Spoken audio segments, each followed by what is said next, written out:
You won't believe what happened in my basement last spring. Even now, every time I walk down those creaky wooden steps, it all comes back. The dust, the sound of old pipes, and that strange, quiet moment that changed the way I saw myself. But before I tell you what happened, let me know, where are you watching from?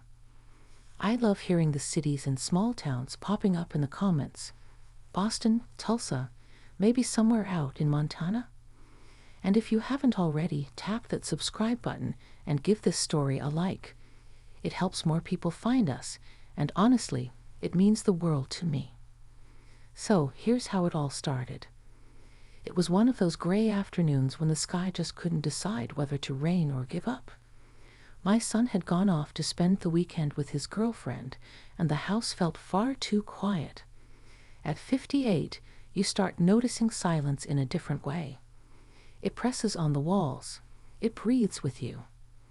The basement light had been flickering for weeks, and the shelves were sagging with boxes I hadn't touched in years.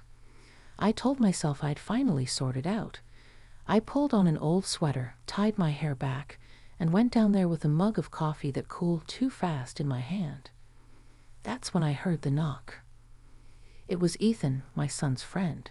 He's been coming around since they were kids, tell her now. Broader shoulders, still that polite tone when he spoke. "Hey, Mrs. Warren," he said, smiling a little. "Your son told me you needed help with the basement shelves." I had forgotten he'd mentioned it. "Oh, well, yes. I guess I do," I said, trying not to sound flustered.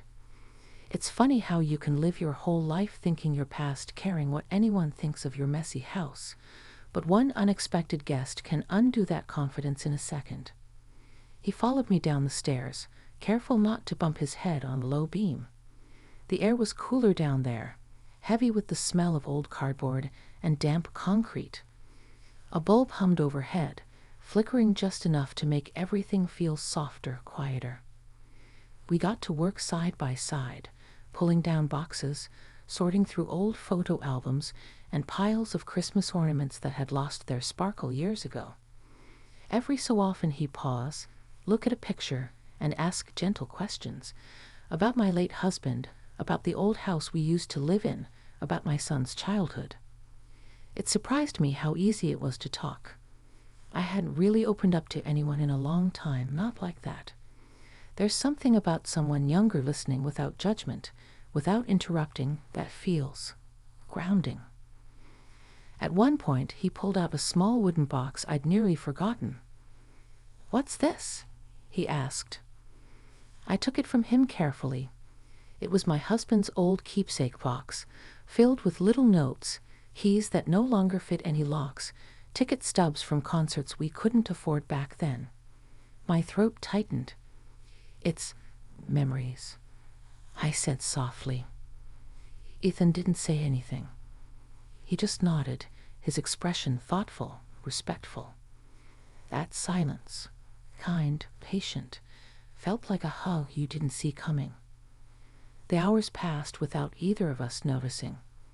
Dust motes drifted in the light. We laughed about the things we found: an old lamp shaped like a duck, a stack of vinyl records I used to dance to when the kids were small. Somewhere between the laughter and the quiet, I realized how long it had been since I'd shared space with someone who simply stayed. When we finally finished rearranging the shelves, I leaned against the railing, my back sore, my hands covered in dust. Ethan stood nearby, brushing off his jeans, his voice gentle. "You should let me change that light for you. It's not safe."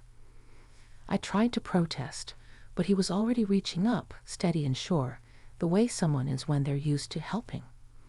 The new bulb lit the basement in a warm, clean glow. I hadn't realized how dim it had been until then. I thanked him, maybe too quietly. He smiled again, the kind of smile that tells you no thanks were needed. "Anytime, Mrs. Warren," he said. When he left, I stood there for a long moment, surrounded by boxes and the hum of the new light. The basement felt different, brighter, somehow lighter. Or maybe it was just me. That night, I couldn't stop thinking about the way he'd listened, The way he'd looked at the old photos as if they mattered to him too. Not in a way that crossed any line, but in a way that made me remember I wasn't invisible. It wasn't love, and it wasn't anything I could name exactly. It was something quieter, deeper, a reminder that connection can come from the most unexpected places, even on a gray day, even in a dusty basement. And that was only the beginning. The next morning, sunlight found its way through the kitchen blinds, striping the counter in pale gold. I sat there with my cup of coffee, listening to the refrigerator hum, thinking about the basement. Funny, isn't it? How a room you've ignored for years can suddenly hold an entirely different feeling, like something had been rearranged inside me along with those boxes. I tried to brush it off, told myself I was just grateful for the help. Still, there was an odd energy in the house now, a liveliness that hadn't been there before. Maybe it was just the clean order downstairs, or maybe it was the memory of someone else's footsteps echoing in that space. A few days later, I heard another knock at the door. When I opened it, there was Ethan again, holding a small toolbox. "Your son mentioned the washing machine's been acting up," he said. "Thought I'd take a look, if that's okay." It was such a simple offer, but it caught me off guard. My husband used to handle things like that. Since he passed, I'd learned to live with the slow drip of inconveniences, light bulbs that flickered, doors that stuck, noises in the pipes. I hesitated only a second before nodding. "Of course. Come in." He followed me downstairs once more, the same way as before, careful on the steps, head ducked under the low beam. The bulb he'd replaced glowed warmly overhead. The basement no longer felt forgotten. Ethan crouched beside the washing machine, lifting the lid, testing a few switches. I watched him work, his movements steady and thoughtful, and felt a strange mix of pride and melancholy. Time moves so quickly, you blink, and the kids who used to run through your house in muddy sneakers are grown men fixing your appliances. While he worked, I found myself telling stories again. About the summer we first bought that washing machine, about the chaos of raising 2 boys, about how I used to iron shirts while my husband read the paper. Ethan listened with the same quiet focus he gave the tools in his hands. When the machine finally rumbled to life, we both laughed, the sound bouncing off the concrete walls. "You've still got a few years left in her," he said, wiping his hands. "Guess we both do," I replied before I could stop myself. We shared a glance, quick but genuine, and then both looked away, smiling. Later, we carried an old dresser up the stairs together. It was heavy, awkward, and halfway up we both had to stop, breathless and laughing. I hadn't laughed like that in months, maybe years. After we set it down, I offered him lemonade at the kitchen table. The air outside was shifting toward evening, turning soft and orange. We sat there talking about small things. His new job, my garden, how quiet the neighborhood had become since the kids moved out. At one point he said, "You ever think about starting something new? Like a hobby or something for yourself?" The question hung there between us. I realized I hadn't thought about me in a long time. I'd been living in routines, in memories, in the quiet spaces people leave behind. "Maybe I should," I said finally. "I used to paint. I stopped after my husband passed." "You should start again," he said simply, as if it were the most obvious thing in the world. When he left that evening, the sky was streaked with pink and gold. I stood by the door long after his truck disappeared down the street. Something in me felt lighter, not because of him exactly, but because of the way he reminded me there was still more life waiting to be lived. That night, I dug out my old easel from the back of the closet. It was dusty and the canvas was blank, but when I set it up by the window, it felt like a promise. The hum of the basement light below, the steady rhythm of the repaired washing machine, all of it felt like music to start over by. I didn't know it then, but that small act, brushing color onto a new canvas, would change more than just my days. It would bring back the part of me I thought had gone out with the flickering bulb. And once again, it started with that knock on the basement door. The days that followed took on a rhythm I hadn't expected. Morning coffee, the soft scrape of brushes against canvas, sunlight spilling across half-finished colors. For the first time in years, I woke up curious about what a day might bring instead of counting the hours until it ended. Ethan stopped by now and then, always with a reason. A new bowl for the hallway, a screwdriver he forgot, a check to make sure the basement shelves were holding up. Each visit was short, ordinary, yet it filled the house with the kind of warmth I used to take for granted. One afternoon, I was painting in the dining room when I heard the familiar knock. He stood there with a cardboard box balanced in his arms. "Found some old frames at work," he said. "Figured you could use them for your paintings." I felt that same flicker of surprise and gratitude. "You didn't have to do that." He shrugged. "They were just collecting dust. Might as well give them a second life." We laid the frames on the table, wood chipped and glass cloudy, but solid. As I cleaned one with a cloth, he leaned closer to look at my painting. A view from my kitchen window, lilacs against a pale sky. "It's peaceful," he said. "You can feel the quiet in it." His words caught me off guard. Most people fill silence with compliments, but his felt genuine, like he'd really seen it. Maybe even seen me. I told him I'd almost given up painting years ago. After my husband died, everything felt gray.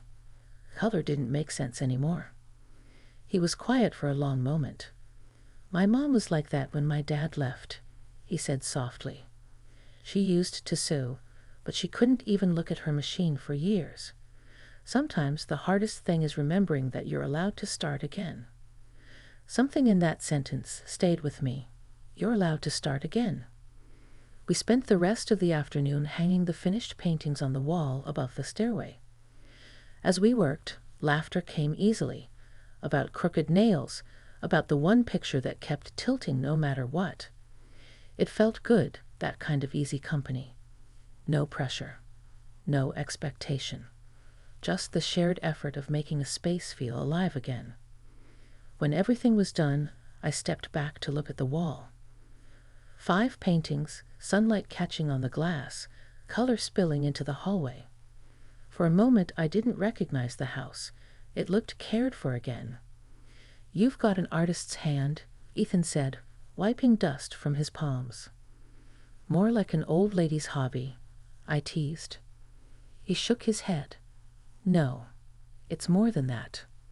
His tone was steady, respectful, but there was something else in it, something that reached past words. It wasn't romantic, not exactly. It was recognition, one soul acknowledging another. I realized how rare that had become for me. As the evening light dimmed, we stood there quietly, both a little tired, both a little reluctant for the day to end. Then he said, "I should head out before it gets dark." I walked him to the door. "Thank you, Ethan, for everything." He smiled. "You don't have to thank me. You just keep painting."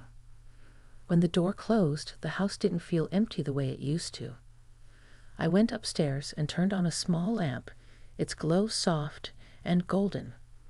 The paintings on the wall below caught the light, and for the first time in a long while, I didn't feel like I was living among ghosts. That night, as I cleaned my brushes, I found myself thinking about how unexpected life can be. How someone younger, someone you'd once seen as just a boy running through your backyard, could end up being the person who reminded you to live again. I smiled to myself, rinsing out the last bit of blue paint. Outside, a storm was rolling in, wind pushing against the windows, thunder murmuring low in the distance. I watched the lightning flicker across the sky and thought about how sometimes storms don't just tear things apart, they wash the air clean. Down in the basement, I could hear the hum of the new light, steady and calm. It sounded like a heartbeat. I didn't know what tomorrow would bring, but for once, I was ready to find out. Autumn came quietly that year, like a sigh you didn't realize you were holding. The trees along our street shifted to copper and gold, and the air carried that faint scent of wood smoke and rain. I'd been painting every day, sometimes for hours without noticing the light fade from the windows. It felt as if a part of me that had been asleep for years was finally awake again. One afternoon, I got a message from Ethan. He was moving to another city for a new job, something to do with construction management. He sounded excited, a little nervous, the way people do when they're about to step into a new chapter. He said he'd stop by before he left. I spent that morning cleaning the kitchen, though it didn't really need it, and setting out a pot of tea. I told myself it was just habit, but deep down I knew it was something else, a way of saying thank you without words. When he'd arrived, he looked the same, though there was a kind of brightness in him now, the look of someone who's found direction. He noticed the paintings right away, lined up neatly on the hallway wall. "You've been busy," he said, smiling. "I had a good push," I replied. "Thanks to you." We sat at the table, steam curling up from our mugs, and talked about everything: the new city, his plans, the changes coming with the colder months.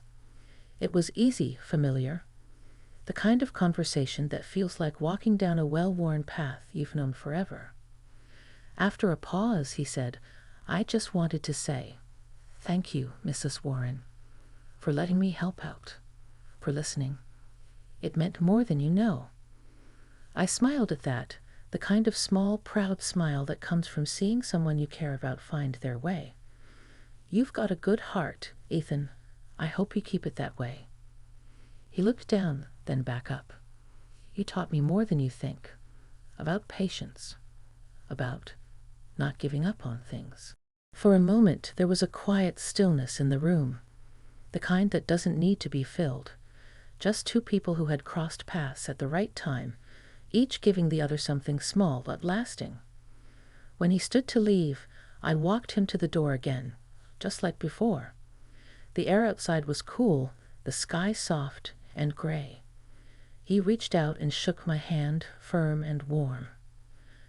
"Take care of yourself," he said. "I will. You too." Then he was gone, his truck disappearing around the bend. I stood there a while, listening to the wind move through the trees, and let the quiet settle. Later that evening, I went down to the basement.